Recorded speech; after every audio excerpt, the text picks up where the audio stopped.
Hey everybody.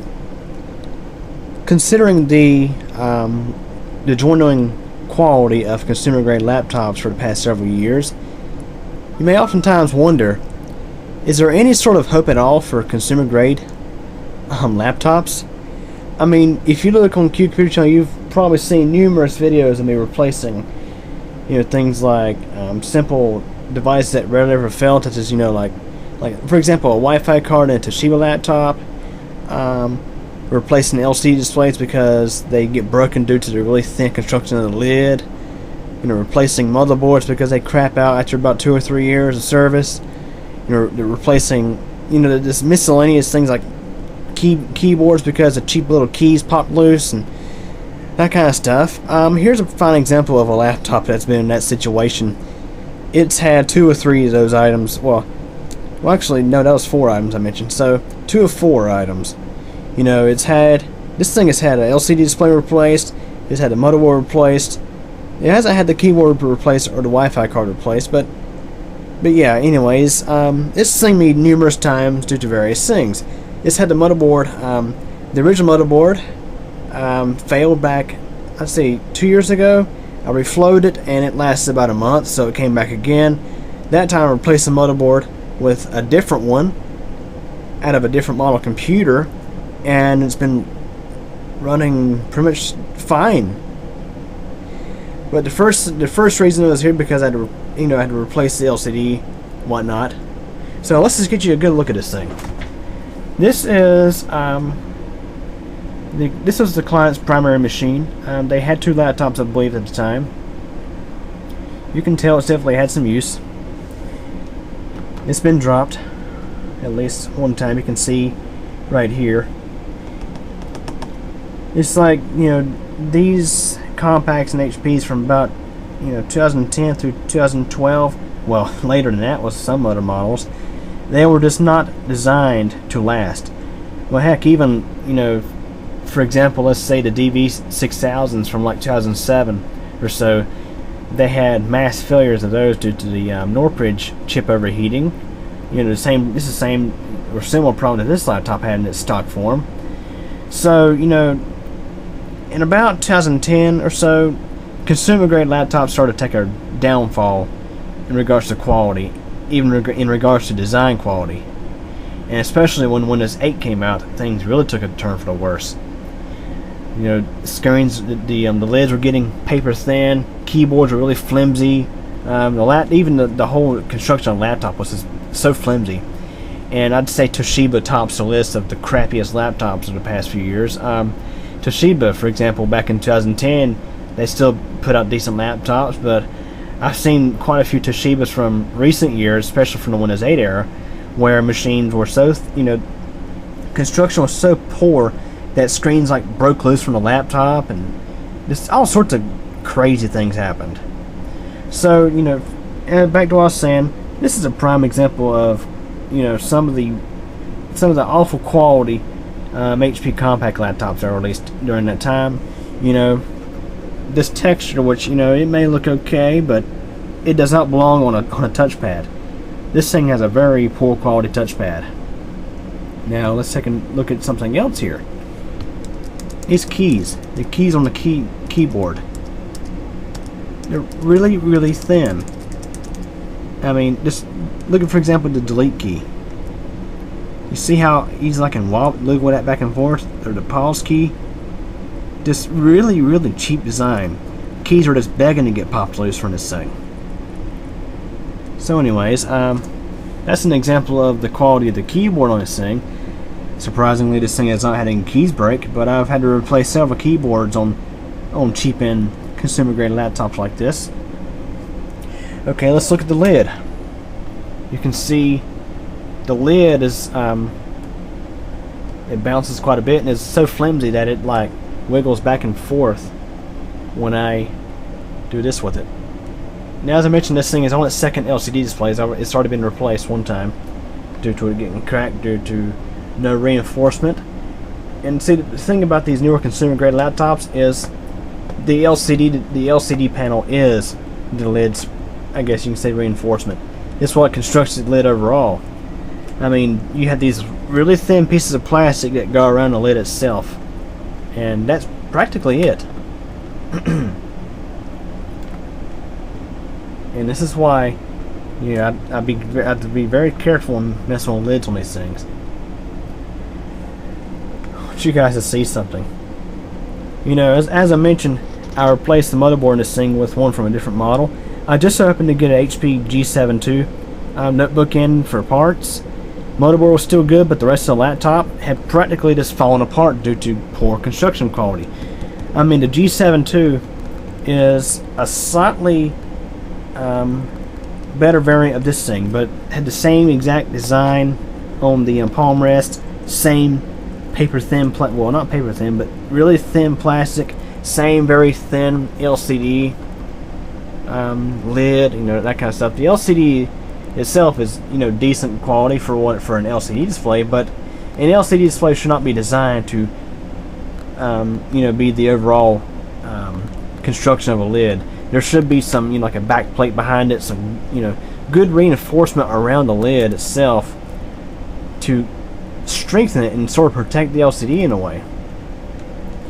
But yeah, this this laptop initially did not even have an SD reader. It didn't have an SD reader, and it didn't have an HDMI port. So I had to take some needle nose pliers and pretty much make holes, one for the SD card reader and another for the HDMI port.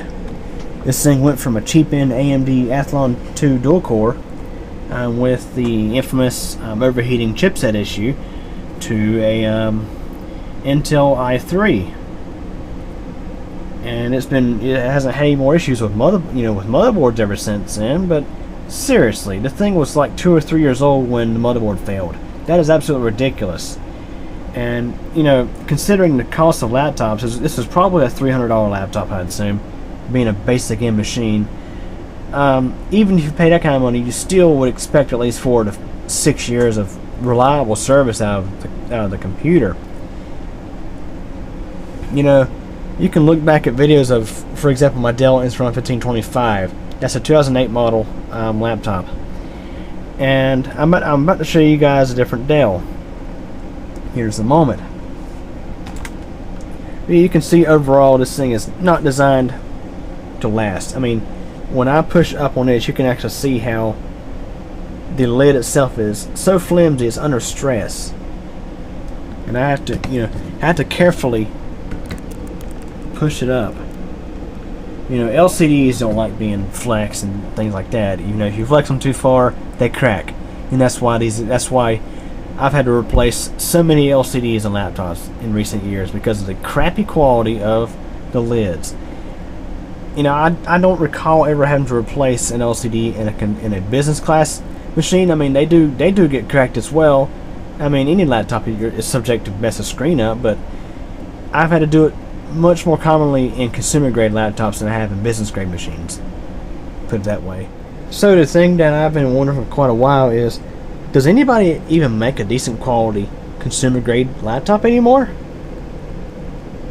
Well, let's take a look at this brand new Dell. Yes, it's brand new, guys, from the same owner as this one. I mean, this thing had viruses and things like that on it, and had some other issues. Simple things I got figured out, but it's gonna be given to their daughter. But basically, this is, I'd say, pretty decent for what the consumer paid for it.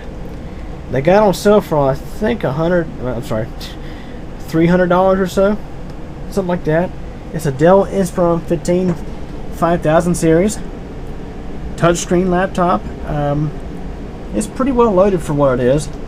Has 6 gigs of RAM, AMD A8 APU processor, HDMI, USB 3.0, SD, you know, all that good stuff.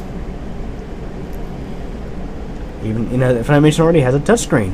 You know, for example, there you go, touchscreen, and it works. Let's take a look at the construction quality of this laptop.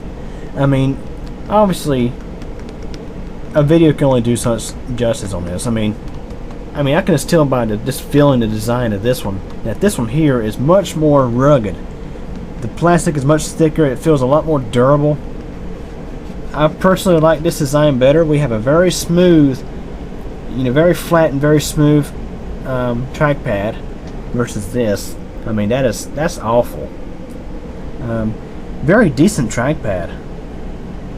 And let's take a look at the keyboard on this. The keys, they don't feel so loose. They feel like they're better reinforced.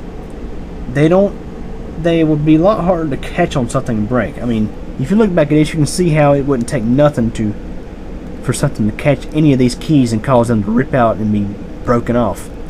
However, with this one, the keyboard, I had to give it an A. It's relatively decent. I'm pretty pleased with it. Now let's take a look at the lid.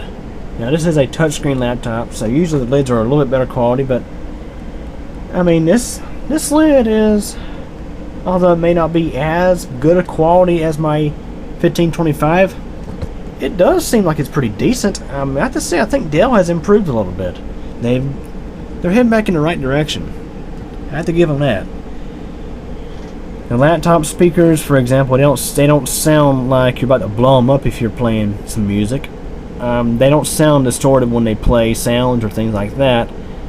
Now this one is not so bad, but I've seen some from like Toshiba to where like literally the plastic vibrated when the volume was like not even 50%. So I mean, overall, this thing here is, I'm pretty impressed. When I saw it for the first time, I thought, is this actually a new laptop? I mean, this is about what I would expect from a 2009 quality laptop. I'd say it's pretty decent. I mean, it feels pretty solid. It actually restores my it restores my hope in consumer grade products. Now, this doesn't mean that all consumer grade laptops are improving. I mean, if you look at Toshiba, especially the cheaper end models from them, they're just absolute crap. I mean, they're so flimsy they could probably break in half. But something like this, especially if you catch it on sale at the perfect time, you can get you a decent deal on a relatively decent laptop. And I'm pretty well sure that this one here will last longer than this one did before any of the motherboard replaced. I mean, for the most part, the APU-based laptops have seemed to be more reliable. I mean, this current i3 is in fact an APU-based setup. Yes, some of you guys may think, oh, Intel doesn't officially call them APUs, but that's what the technology is. It's a GPU and a processor on a single chip, same as with the AMD. And these setups, they seem to be more reliable than the conventional chipset style, Northbridge style setups on laptop motherboards. So overall, I'm pretty impressed with this thing for what it is. I have to say, I believe it will last for many, many years. So anyways, as I mentioned, I think I can say that laptops, consumer grade laptops, you can still find some decent ones out there. So anyways, hope you guys enjoyed this video. Any questions or comments? Feel free to ask, and thanks for watching.